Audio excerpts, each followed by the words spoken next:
Assalamualaikum warahmatullahi wabarakatuh. Kembali lagi di channel Gudang Ilmu 42. Sahabat pejuang NIP, kembali lagi di channel Gudang Ilmu 42. Bagi teman-teman yang suka dengan channel ini, silahkan subscribe dulu ya, dan juga jangan lupa aktifkan loncengnya, share jika bermanfaat. Masih kita akan membahas mengenai lanjutan tempo hari mengenai kompetensi manajerial, khususnya mengenai kompetensi teknis, kompetensi integritas. Nah, kompetensi integritas yang dimaksud adalah kompetensi yang berada di Permenpan RB nomor 38 tahun 2017. Lanjut saja, kita langsung jelaskan mengenai kompetensi integritas pada level kedua pertemuan kali ini, di mana kita harus mampu mengingatkan, mengajak rekan kerja untuk bertindak sesuai nilai norma dan etika organisasi. Jadi jika soal itu mengarah kepada cara-cara kita mengingatkan, mengajak rekan kerja untuk bertindak sesuai norma etika organisasi, sudah dipastikan itu masuk ke dalam level 2 kompetensi integritas, di mana ada tiga sebenarnya ya, ada tiga indikatornya. Yang pertama, kita harus mengingatkan rekan kerja untuk bertindak sesuai dengan nilai norma dan etika organisasi, mengajak orang lain untuk bertindak sesuai dengan etika kode etik. Indikator kedua adalah menerapkan norma-norma secara konsisten. Yang ketiga adalah memberikan informasi yang dapat dipercaya sesuai dengan etika berorganisasi. Langsung saja tanpa berlama-lama kita lihat bagaimana contohnya, misalnya seperti ini. Ini contoh untuk yang 2.1. Anda bekerja sebagai seorang karyawan di instansi pemerintahan. Hari ini banyak sekali pekerjaan yang harus Anda kerjakan. Mengingat deadline yang sangat sempit untuk menyelesaikan tugas tersebut, 15 menit sebelum waktu istirahat tiba, bos Anda mengajak Anda untuk ke kantin guna membicarakan tugas yang berhubungan dengan yang Anda kerjakan. Apa yang harus Anda lakukan? Ya. 1 atau A, menyetujuinya, langsung ke kantin, langsung makan nih, langsung ya. Yang B, menyelesaikan tugas-tugas penting terlebih dahulu, baru kemudian bergegas. C, menolaknya ke kantin. Oh, ini sebenarnya menolaknya ini kata-katanya bagus sekali ya. Jadi di sini kalau kita lihat, mengingatkan rekan kerja untuk bertindak sesuai dengan nilai norma, mengajak orang lain untuk bertindak sesuai etika. Ya, seperti itu ya. Melaporkan atasan Anda kepada badan kepegawaian, meminta pertolongan rekan kerja lain untuk menggantikan Anda memahami atasan, menemani atasan di kantin. Ini yang nilainya paling kecil. Kita ubah dulu ya. Ini nilainya yang paling kecil. Kenapa? Karena di sini kalian meminta teman kalian untuk menemani atasan. Artinya kalian justru malah menyuruh teman kalian untuk melanggar peraturan ataupun tidak menerapkan nilai-nilai norma yang ada dalam pekerjaan etika berorganisasi tersebut. Karena sewajarnya jika kalian belum selesai mengerjakan tugas, masih ada 15 menit nih. Ya, belum waktu istirahat tiba, jadi tidak boleh kalian istirahat duluan ya, apalagi menyuruh teman nih. Nah ya, seperti itu. Kemudian yang selanjutnya, menyetujuinya dan langsung ke kantin. Nah, ini berarti kalian meninggalkan tugas kalian ya, tidak sesuai dengan etika. Kemudian menyelesaikan tugas-tugas penting terlebih dahulu, baru kemudian bergegas menuju ke kantin, menuju panggilan atasan. Ya, walaupun atasan kalau dia salah jangan diikuti ya. Ini walaupun kalian mengerjakan tugas, tapi setelahnya kalian tetap ke kantin nih, bergegas. Jadi nilainya kecil. Selanjutnya, nilai terbesar adalah menolaknya ke kantin dan mengingatkannya dengan sopan agar menjaga profesional kerja. Yang pertama kita menolak, kedua kita mengingatkannya nih, mengajak orang lain untuk bertindak sesuai etika dan kode etik. Nah, ini nilainya besar sekali ini. Nah, kalau yang D ini, melaporkan atasan Anda kepada badan kepegawaian agar mendapat teguran.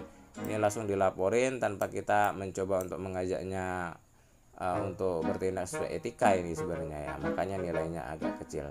Tapi masih di bawah dari angka 5 ini ya. Masih lumayan sebenarnya. Kita lanjutkan ke soal yang selanjutnya, soal nomor 2. Seperti ini. Kalau kita kaji soal-soal ini mengacu kepada integritas kita di indikator yang kedua, yaitu menerapkan norma-norma secara konsisten dalam dalam setiap situasi pada unit kerja terkecil kelompok kerjanya. Misalnya seperti ini contohnya, suatu hari Anda akan mengadakan audit ke sebuah sekolah yang lokasinya cukup jauh dan lokasinya hanya bisa ditempuh dengan perjalanan darat atau mobil. Di tengah perjalanan, mobil yang Anda bawa mengalami kecelakaan padahal mobil tersebut adalah mobil pinjaman atau sewa ya. Untuk memperhatikan mobil tersebut, untuk memperbaiki mobil tersebut Anda harus mengeluarkan uang sangat banyak, uang pribadi nih. Setelah mobil diservis, setelah menunggu 3 jam, Anda kembali melanjutkan perjalanan. Ketika akan pulang, kepala sekolah memberikan sejumlah uang.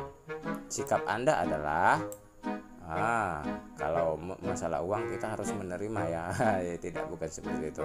Nah, kita kaji terlebih dahulu. Kita harus menerapkan norma-norma secara konsisten dalam setiap situasi. Jadi kita tetap harus menerapkan norma-norma secara konsisten.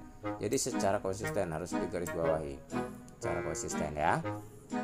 Di sini bisa kita lihat bahwa menerima uang transport tersebut jika tidak diketahui oleh rekan tim yang lain ini sangat buruk. Ini nilainya 1 ya, karena kita menerima itu berarti kita sudah berdosa dan juga kita tidak menerapkan norma-norma yang benar. Yang kedua yaitu marah karena kepala sekolah berusaha menyogok. Itu nggak boleh ya, karena itu atasan kita. Kita sebagaimanapun harus bisa mencoba membicarakannya lebih baik ya, seperti itu. Kemudian menolak karena disuruh atasan untuk bekerja dengan jujur dan bebas KKN. Nah, ini juga menolak juga, tapi agak keras ya kalau kita lihat caranya. Agak lembut, harus lembut seperti itu. Berarti tinggal B dan C. Mengembalikan uang transport secara tegas dan halus. Tegas dan halus ini bagian dari apa ya? Hal yang ambigu ya, seperti itu. Udah tegas itu nggak pernah halus sebenarnya. Menolak karena kamu tahu itu bentuk gratifikasi. Nah, ini yang benar ya. Ini nilainya paling besar.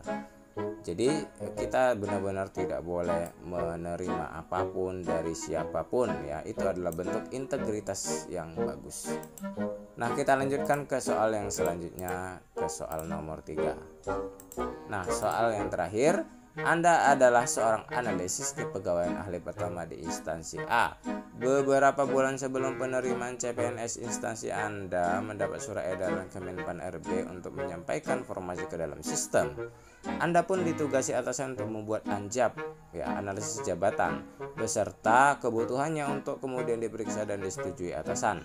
Atasan Anda pun setuju dengan analisis jabatan atau anjab dan kebutuhan yang dibuat Anda, dan Anda ditugasi untuk memasukkannya ke dalam sistem. Beberapa bulan kemudian sebelum pembukaan CPNS, instansi teknis terkait mengirimkan kuota resminya kepada Anda sebagai salah satu PIC instansi dan AK, dan Anda menyimpannya di flash disk ya. Flash disk Anda.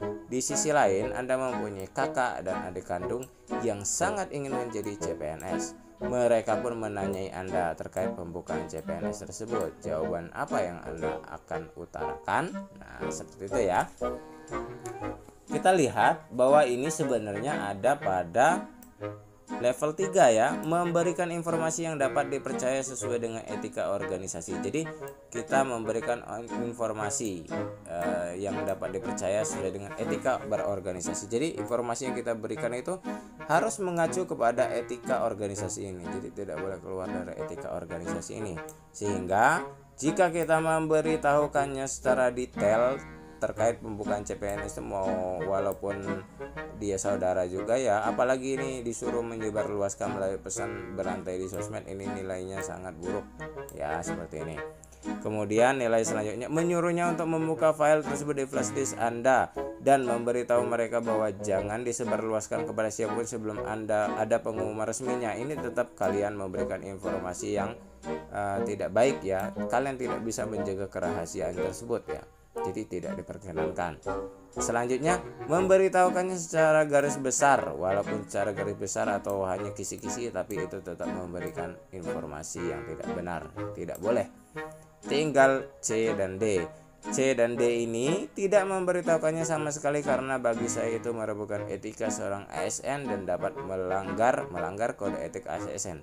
Nah, ini ya, benar-benar ini. Jadi kalian harus, integritasnya itu harus kuat ya. Tidak boleh memberikan informasi apapun terkait dengan apa perusahaan ataupun tempat Anda bekerja.